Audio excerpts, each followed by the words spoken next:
everyone.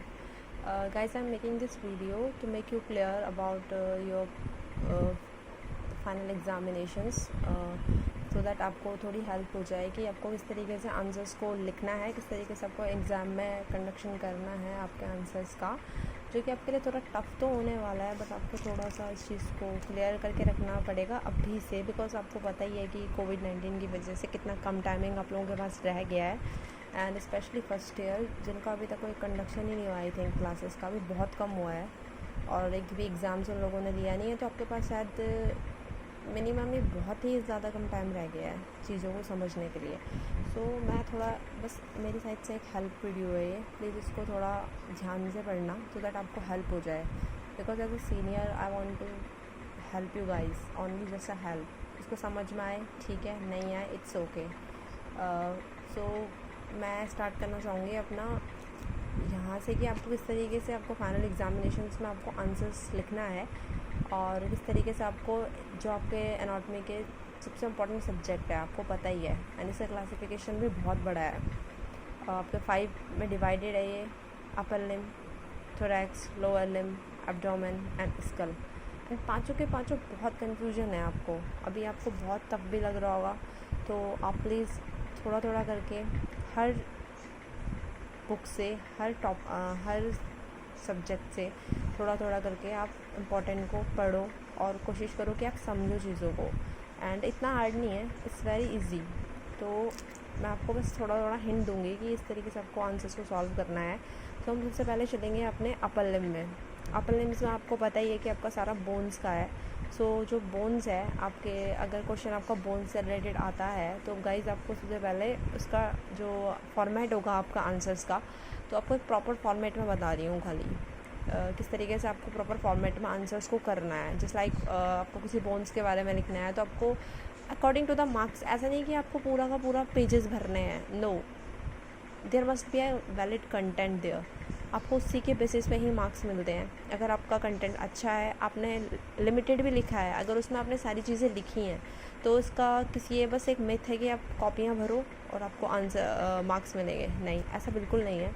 आपको खाली limited लिखना है, लेकिन आपका कंटेंट अच्छा होना चाहिए। जैसे लाइक आपको क्लाविकल के बारे में मैं एक सब्जेक्ट बताती हूँ, जैसे क्लाविकल के बारे में आपको लिखना है तो आपको उस क्लाविकल के बारे में फालतू कुछ नहीं लिखना है। आपको जिस किसी भी बोन के बारे में उसकी डेफिनेशन लिखनी है, चाहे वो 1 लाइन में लिख रहे हो चाहे 3 लाइन में लिख रहे हो।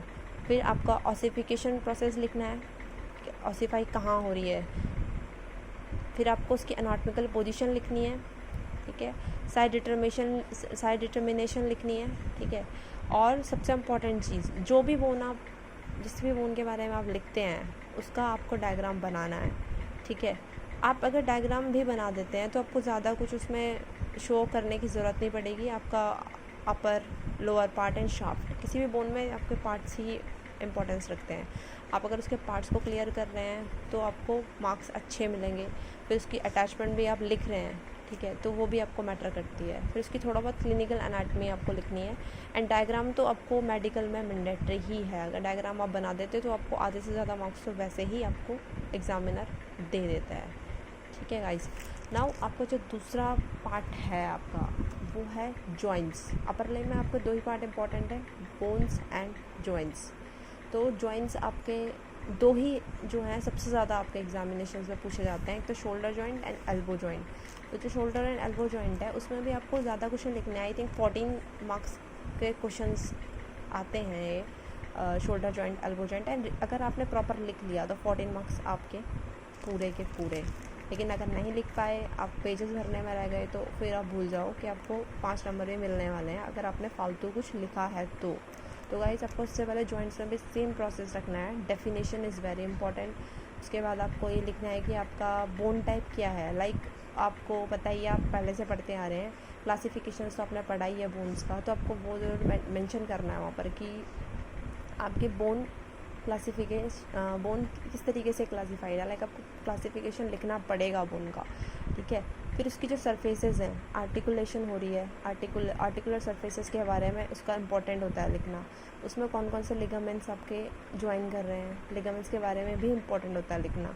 और स्पेशली आप जो भी चीज़ें ये लिख रहे हैं इसको आप प्लीज़ हाईलाइट ज़रूर कर लीजिएगा, ताकि आपको क्या है कि एग्ज़ामिनर जो है आपका कंटेंट देखिए, ऐसा नहीं कि आपने भर दिया है पूरा और आपका कहीं पर ये मेंशन ही नहीं हो पा रहा है कि आपने डेफिनेशन कहाँ लिखी है एंड आपने टाइप और लिगामेंट्स कहाँ पर लिखे हैं।